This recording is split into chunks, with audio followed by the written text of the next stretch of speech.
part two of praying for guidance and some of this prayers that I do. I do want to make a note. My nervous system is doing much better today. It wasn't doing good at all this morning. I did hack up some fluid. I was really sick to my stomach. I really didn't need a vomit.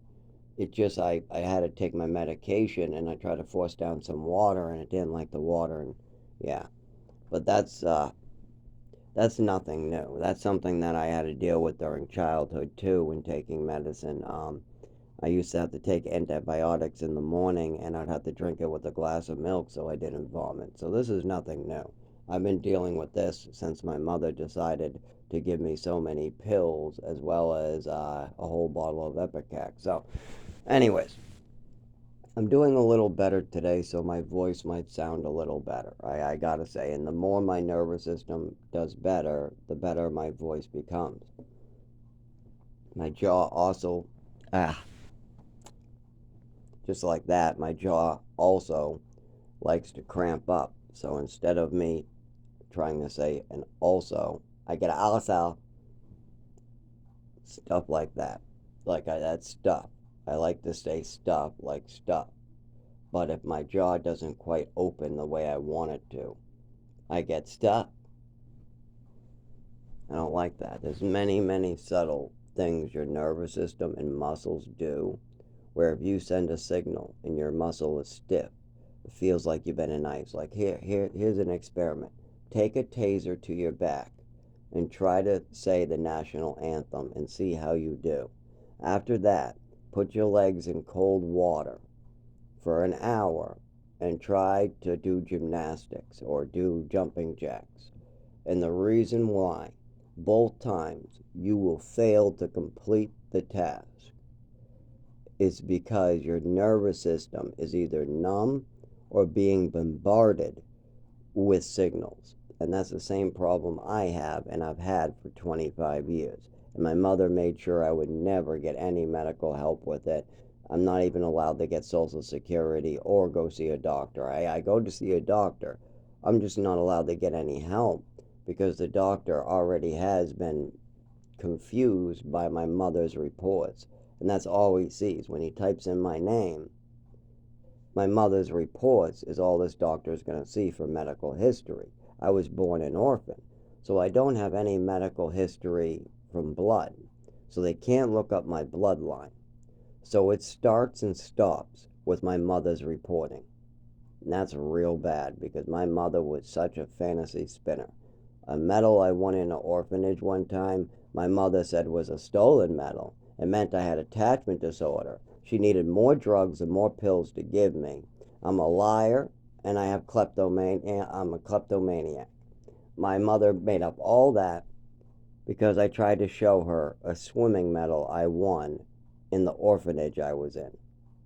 So yes, but we're going to go into the prayer that I usually do. And what I do is I pray for guidance when talking to my father and mother, or my father and his wives, or something like that. And the guidance I want is how to get my father to stay on topic and not try to stop the conversation, because that's their key tactic. It never happened. It never happened. No, I don't remember it, so it's a lie. No, I don't want to talk about this. Well, that's your problem. Well, you did it to yourself. You know.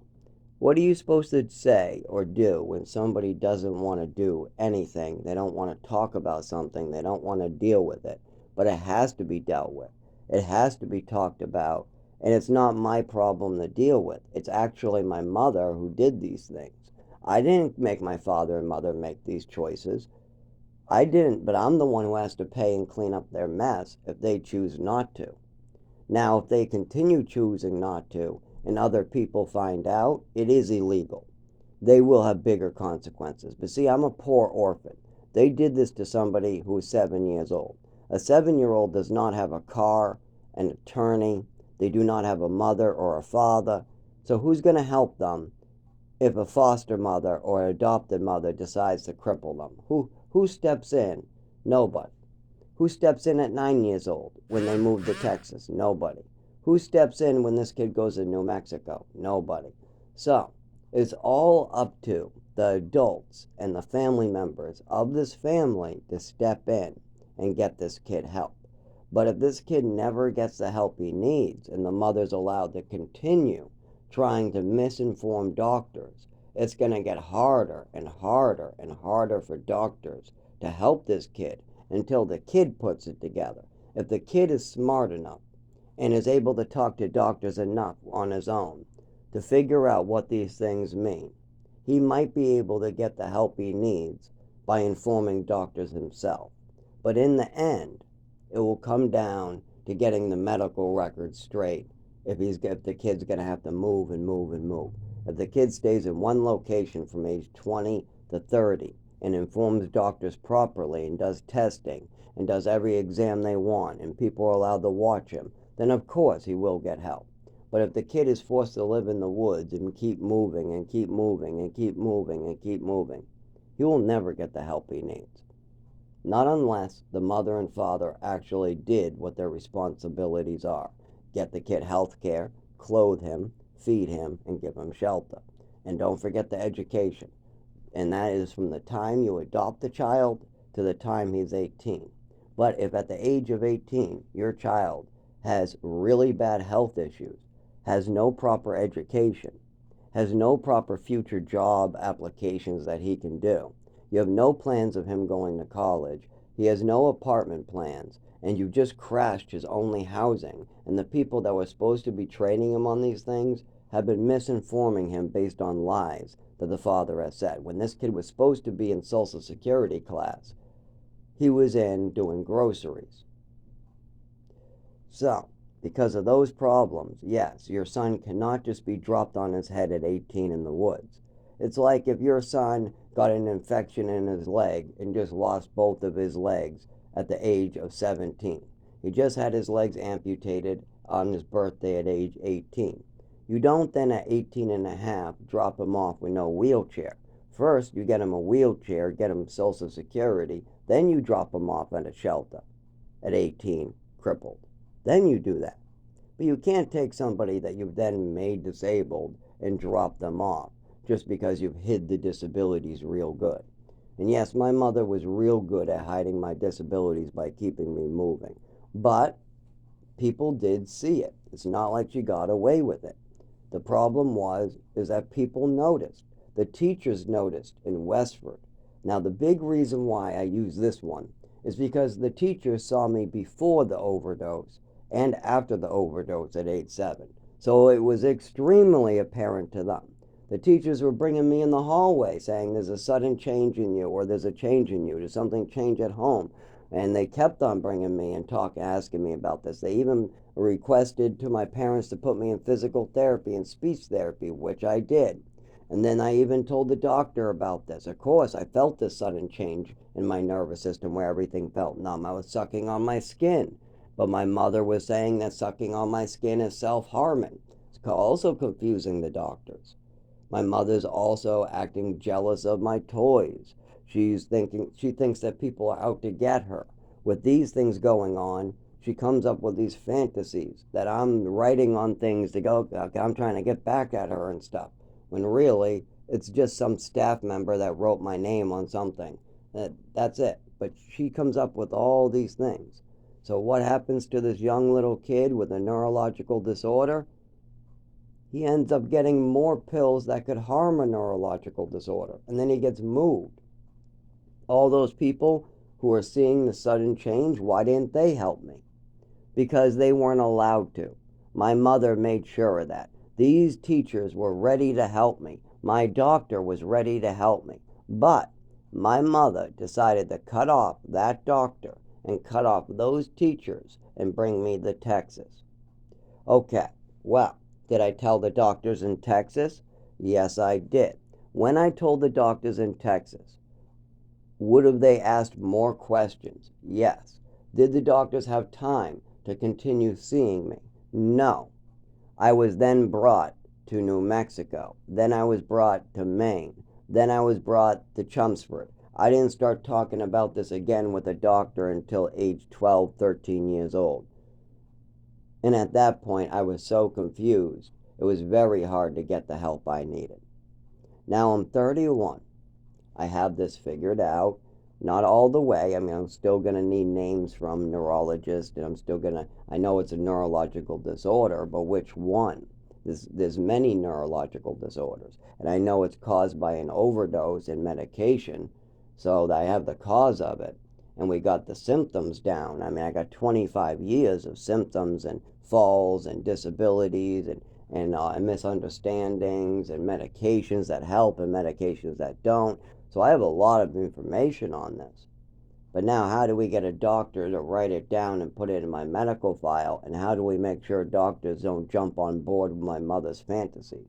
Because if doctors are going to see my mother's fantasies, they're going to jump on board the hurt and kill me train. I don't want to be hurt by my doctor. I shouldn't have to be worried about my doctor hurting me because I had a bad mother. That should not be a concern. There's nobody else on this earth who's concerned that they're going to walk into the doctor and get seriously hurt because their mother made up stories. Nobody else has that concern. But I have to take that into account because it's happened so many times before. I walk into a doctor's office, I tell them what's aching me or something like that. They look into my medical chart, and they come back out and they just try to load me up with pills. Then I find out after talking with the doctor that my medical chart has my mother's and father's fantasies on it.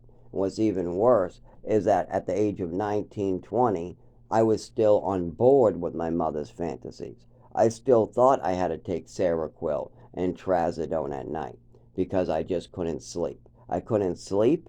I have anxiety, is what I was telling the doctors. And they would say, oh, well, what pills have you taken before? And I would say Seroquel and Trazodone and Thorazine and all these. And my mother says they will help me. And I say that they could help me, I don't know. All the way to age 20, 21, I was still taking these meds time to time.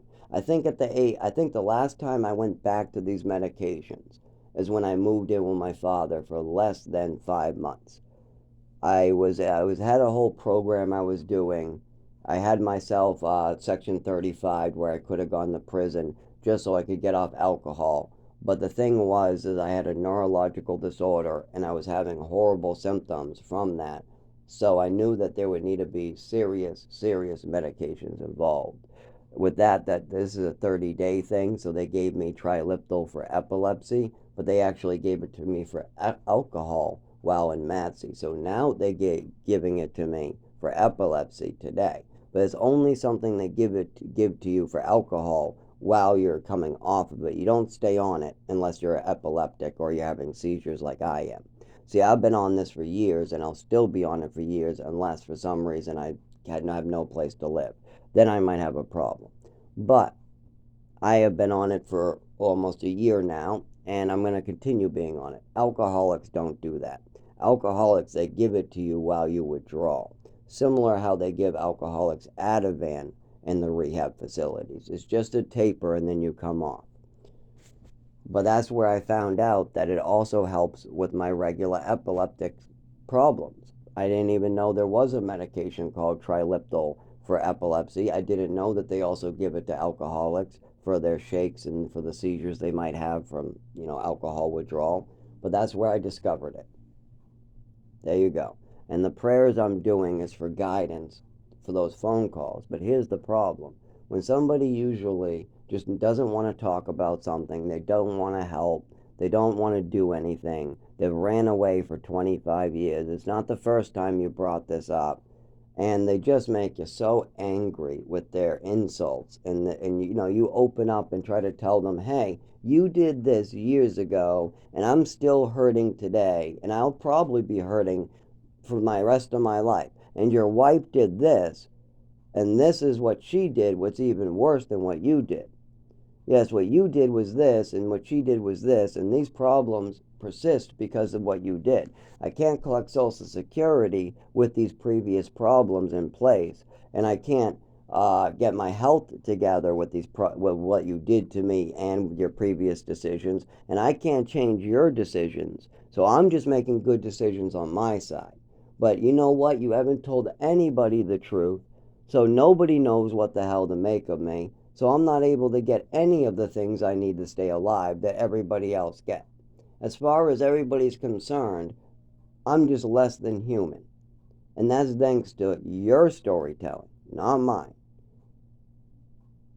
I never even had a chance in hell to survive. Because no matter what job I go to, my disability will still be there. No matter where I go to Social Security, my real disability will always be there. It doesn't matter what I do if I have a real, life-threatening disability that nobody knows about and I'm not allowed to get help with. So I need to be able to get help with that, and the people need to know what happened to me. That's simple. And a book is a great idea, and moving down south or someplace with a more mild climate is a great idea. And maybe my father could actually work with me. The big one is the driving. If we can get me health, I can drive. But honestly, the best thing for me is to move down south, get a car, drive around, and that's just going to require some epilepsy medication. That's the best they can do for me. They give me Ativan, Trileptal, another epilepsy medication. Boom, taken care of. Then we get the record straight, my medical record straight, so when I get injured again and I'm unconscious and I can't speak and maybe I'm paralyzed or who knows, and I'm brought into the emergency room, they know how to get me back up and running again. So my medical records need to be honest and truthful, which right now is just a bunch of fantasies that my mother spinned. And I repeated them to age 20, 21. So they have me repeating them as an adult. So I'm sure when I was an adult at age 20, repeating my mother's bullshit, they wrote it down on top of what they already had wrote down. And then they had already before that all my mother's fantasies. Jesus, there's so many. Jesus helped me with my mother's fantasy spinning. She made up